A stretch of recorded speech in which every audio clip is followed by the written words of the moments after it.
السلام علیکم ورحمۃ اللہ وبرکاتہ۔ میرے پیارے آقا علیہ الصلوۃ والتسلیم کے پیارے دیوانوں، خاتون جنت حضرت فاطمۃ الزہرا رضی اللہ تعالیٰ کی کنیزوں، سچی حکایات کے درس نمبر 219 ایپیسوڈ نمبر 219 میں آپ تمام کا استقبال ہے۔ الصلاۃ والسلام علیک یا رسول اللہ، الصلاۃ والسلام علیک یا حبیب اللہ، الصلاۃ والسلام علیک یا نبی اللہ، وعلی آلک واصحابک یا نور اللہ، صلی اللہ تعالی علیہ وسلم۔ میرے پیارے آقا علیہ الصلوۃ والتسلیم کے پیارے دیوانوں، خاتون جنت حضرت فاطمۃ الزہرا رضی اللہ تعالیٰ کی کنیزوں، ہم اور آپ سچی حکایات کے 10ویں باب سے مختلف حکایات سماعت کر رہے ہیں۔ حکایت نمبر 712، صدیق اکبر رضی اللہ تعالیٰ عنہ۔ حضرت علی رضی اللہ تعالیٰ عنہ فرماتے ہیں کہ ایک مرتبہ مشرکین مکہ نے حضور اکرم صلی اللہ علیہ وسلم پر حملہ کر کے حضور کو تکلیف پہنچائی۔ کہنے لگے کہ تو ایک خدا بتاتا ہے، خدا کی قسم کسی کو مشرکین سے مقابلہ کرنے کی جرت نہیں تھی، مگر ابو بکر صدیق رضی اللہ عنہ آگے بڑھے اور مشرکین کو مار مار کر ہٹانے لگے، دھکا دے دے کر گرانے لگے اور فرماتے جاتے، افسوس تم ایسے شخص کو قتل کر دینا چاہتے ہو جو یہ کہتا ہے کہ میرا پروردگار ایک ہے۔ پھر حضرت علی رضی اللہ عنہ چادر اٹھا کر رونے لگے، حتیٰ کہ آپ کی داڑھی مبارک تر ہو گئی۔ فرمایا، خدا تعالیٰ تمہیں ہدایت دے، یہ تو بتاؤ کہ مومن آل فرعون اچھے تھے یا ابو بکر اچھے ہیں؟ لوگ خاموش رہے تو خود آپ نے جواب دیا، تم کیوں نہیں جواب دیتے؟ اللہ کی قسم حضرت ابو بکر کی ایک گھڑی ان کے 1000 گھنٹوں سے بہتر ہے، کیونکہ لوگ اپنے ایمان کو چھپاتے تھے اور ابو بکر اپنے ایمان کا علل اعلان اظہار فرماتے تھے۔ سبق: حضرت ابو بکر صدیق رضی اللہ عنہ بڑے دلیر اور بہادر تھے۔ آپ کی ہمت کا اقرار خود شیر خدا رضی اللہ عنہ کو بھی ہے۔ یہ بھی معلوم ہوا کہ ابو بکر صدیق رضی اللہ عنہ کو حضور اکرم صلی اللہ علیہ وسلم سے بڑی محبت تھی۔ یہ بھی پتا چلا کہ اپنے ایمان کو نہ چھپانا اور اس کا اعلان کرنا یہ بہتر ہے۔ حکایت نمبر 713، جماع قرآن۔ مسیلمہ قذاب کی جنگ کے بعد حضرت صدیق اکبر رضی اللہ عنہ نے حضرت زید ابن ثابت رضی اللہ عنہ کو بلا بھیجا۔ حضرت زید جس وقت صدیق اکبر رضی اللہ عنہ کے پاس پہنچے تو اس وقت حضرت عمر فاروق اعظم رضی اللہ عنہ بھی صدیق اکبر کے پاس بیٹھے ہوئے تھے۔ سیدنا صدیق اکبر رضی اللہ عنہ نے حضرت زید سے فرمایا کہ یہ عمر فاروق اعظم مجھ سے کہتے ہیں کہ جنگ یمامہ میں بہت سے مسلمان شہید ہو گئے، مجھے ڈر ہے کہ اسی طرح اگر مسلمان شہید ہوتے گئے تو حافظوں کے ساتھ قرآن شریف بھی اٹھ جائے گا، اس لیے میں مناسب سمجھتا ہوں کہ قرآن شریف کو جمع کر لیا جائے۔ میں نے انہیں جواب دیا کہ وہ کام کیسے کروں جو کام رسول اللہ صلی اللہ علیہ وسلم نے نہیں کیا، مگر حضرت عمر فاروق اعظم نے جواب دیا، واللہ یہ نیک کام ہے، یعنی یہ وہ کام ہے جو رسول اللہ صلی اللہ علیہ وسلم نے نہیں کیا، مگر یہ اچھا کام ہے۔ اس بات کا یہ بار بار اصرار کرنے لگے، یہاں تک کہ میرا سینہ کھل گیا اور میں نے اس کی اہمیت کو سمجھ لیا۔ اے زید، تم جوان ہو، عقل مند ہو اور کاتب وحی بھی رہ چکے ہو، لہذا تم تلاش کر کے قرآن شریف کو ایک جگہ جمع کرو۔ حضرت زید کو یہ حکم بہت شاق گزرا، وہ یہی فرمانے لگے کہ آپ وہ کام کیسے کریں گے جو رسول اللہ صلی اللہ علیہ وسلم نے نہیں کیا۔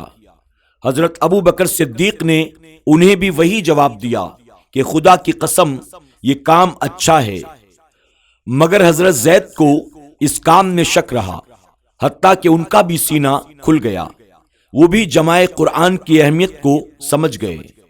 پھر حضرت زید رضی اللہ عنہ نے کاغذ کے پرچوں، اونٹ اور بکریوں کے شانوں کی ہڈیوں، درخت کے پتوں اور حافظوں کے سینوں سے قرآن شریف کو حاصل کیا، جمع کر کے حضرت صدیق اکبر رضی اللہ عنہ کی خدمت میں پیش کیا۔ سبق: حضرت صدیق اکبر رضی اللہ عنہ نے قرآن پاک کو جمع فرما کر امت پر بہت بڑا احسان فرمایا ہے۔ یہ بھی معلوم ہوا کہ آج کل لوگ کئی نیک کاموں کو بدعت کہہ دیتے ہیں۔ یہ کام رسول اللہ صلی اللہ علیہ وسلم نے نہیں کیا تھا، وہ بہت بڑی غلطی پر ہیں، اس لیے کہ جمع قرآن بھی ایک ایسا کام تھا جو رسول اللہ صلی اللہ علیہ وسلم نے نہیں کیا تھا۔ اس لیے حضرت صدیق اکبر رضی اللہ عنہ اور حضرت زید نے بھی پہلے یوں فرمایا تھا کہ یہ کام رسول اللہ صلی اللہ علیہ وسلم نے نہیں کیا تھا، مگر جب سینہ کھل گیا تو جواب یہ تھا کہ یہ کام اچھا ہے اگرچہ رسول اللہ صلی اللہ علیہ وسلم نے نہیں کیا۔ جمع قرآن باوجود اس کے کہ رسول اللہ صلی اللہ علیہ وسلم سے ثابت نہ تھا، مگر کام اچھا سمجھ کر صحابہ اکرام نے کر لیا اور کسی نے اس پر بدعت کا فتویٰ نہ لگایا۔ اسی طرح آج بھی اگر کوئی مسلمان جلوس محمدی نکالے، میلاد شریف کرے، 11ویں شریف کرے یا کوئی نیک کام کرے تو اس پر کوئی شخص یوں کہے کہ ان کاموں کو رسول اللہ صلی اللہ علیہ وسلم نے نہیں کیا تھا، تو اس کی اس بات کا یہی جواب ہے کہ خدا کی قسم یہ کام اچھا ہے۔ حکایت نمبر 714 محفل ارحام کا علم۔ حضرت صدیق اکبر رضی اللہ عنہ کا وقت وصال شریف آیا تو آپ نے حضرت عائشہ صدیقہ رضی اللہ عنہ سے فرمایا، بیٹی میں تجھے ہر حال میں خوش دیکھنا چاہتا ہوں، تیری غربت سے مجھے رنج پہنچتا ہے اور خوشحالی سے راحت۔ میرے مرنے کے بعد میرا ترکہ تیرے جو دوسرے بھائی بہن ہیں ان پر قرآن کی روح سے تقسیم کرنا۔ حضرت عائشہ صدیقہ رضی اللہ عنہ نے عرض کیا، ابا جان ایسا ہی ہوگا، مگر میری تو ایک ہی بہن اسما ہے، دوسری ہے ہی کب؟ فرمایا، تمہاری سوتیلی ماں حبیبہ حاملہ ہے، ان کے پیٹ میں لڑکی ہے، میں اسی کی تمہیں وصیت کرتا ہوں۔ چنانچہ آپ کے بعد ام کلثوم پیدا ہوئی۔ سبق: صدیق اکبر رضی اللہ عنہ حضور اکرم صلی اللہ علیہ وسلم کے غلام ہیں۔ ان کی یہ شان ہے کہ اللہ تعالیٰ کی عطا سے وہ پیٹ کا حال بتا رہی ہیں، پھر جو ان کے آقا و مولا رسول اللہ صلی اللہ علیہ وسلم ہیں، جن کے صدقے میں انہیں یہ شان ملی ہے، ان کے علم کا کیا کہنا۔ کس قدر بے خبر ہیں وہ لوگ جو رسول اللہ صلی اللہ علیہ وسلم کے لیے یوں لکھ کر کہہ دیتے ہیں کہ انہیں دیوار کے پیچھے کا بھی علم نہیں ہے۔ حکایت نمبر 715 چوری۔ حضرت احمد حرب رحمت اللہ علیہ کے پڑوس میں ایک شخص کے یہاں چوری ہو گئی۔ آپ اپنے دوستوں کے ساتھ اس کی غمخواری کو تشریف لے گئے۔ پڑوسی نے بڑی خندہ پیشانی سے آپ کا استقبال کیا۔ حضرت احمد نے بتایا، ہم تمہاری چوری ہو جانے کا افسوس کرنے آئے ہیں۔ پڑوسی بولا، میں تو اللہ کا شکر ادا کر رہا ہوں کہ مجھ پر اس کے 3 شکر واجب ہو گئے۔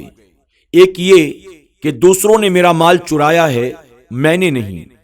دوسرے یہ کہ ابھی آدھا مال میرے پاس موجود ہے۔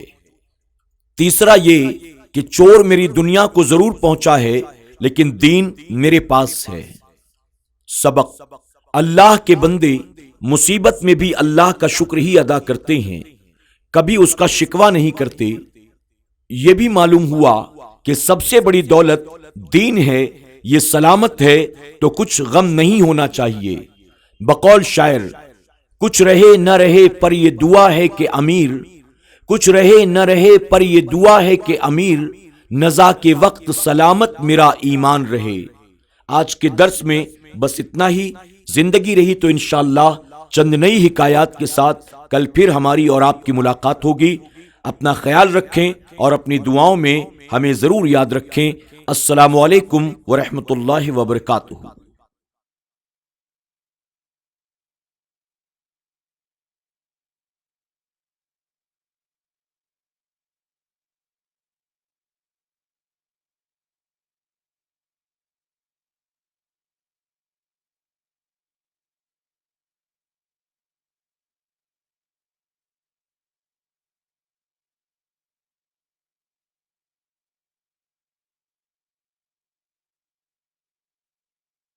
YouTube پر ہمارے SDI آڈیو چینل کو ابھی سبسکرائب کریں، سچی حکایات کے تمام ایپیسوڈز کو سنیں اور نئے ایپیسوڈز کی نوٹیفیکیشن کے لیے بیل آئیکن پر کلک کرنا نہ بھولیں۔ لائک کریں، سبحان اللہ، الحمدللہ کے ذریعے کمنٹ کریں اور اس کاری خیر کا حصہ بننے کے لیے ان حکایات کو زیادہ سے زیادہ اپنے دوست احباب اور رشتہ داروں کے ساتھ شیئر بھی ضرور کریں۔